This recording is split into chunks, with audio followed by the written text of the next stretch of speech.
Црни печати продолжуваат да ги полнат пасошите на македонските транспортери кои надминале 90 дена престој во 180 дена во Шенген зоната. Протестите од минатата недела не ги решија проблемите, а прашањето што сега останува отворено. Сега во оваа фаза ние се обидуваме да најдеме преодно решение за оној период додека се донесе конечното решение во однос на одобрување подолг престој на возачите во рамките на Шенген зоната. Со сите 4 држави ние превозници се согласуваме за текстот на еден мал документ кој ќе го испратиме до сите наши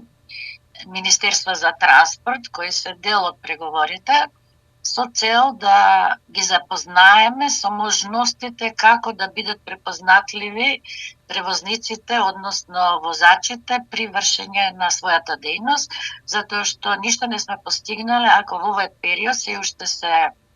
проверуваат, се уште се бројат тие денови на престој и покрај тоа што е дефинирано дека се професионалци, затоа што многу возачи ќе добијат умеѓувреме забрани за пристап на Шенген зоната. Во меѓувреме, полицијата широм Европската унија ги апси и брутално ги протерува возачите на било која дестинација, а ги ловат и на спиење на паркинзите. И во овој период имаме се уште возачи кои што подлежат на контролите и на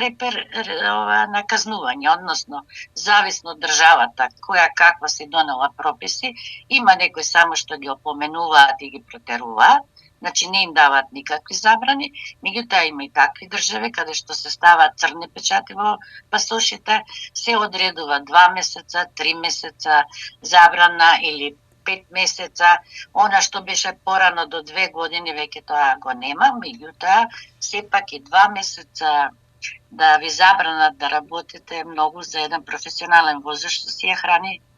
фамилијата, а од друга страна превозникот не може да го користи тоа возило кој што он го употребува, мора да најде нов возач за да би можело да се работи, што значи проблемите си остануваат исти, меѓутоа треба да се најде решение. Доколку ваквата пракса продолжи и понатаму, асоциациите на транспортери од Србија и Босна и Херцеговина на Европската унија и се заканија со нови блокади, нешто кое носи огромни загуби на матичните, но и на земјите од Европската унија.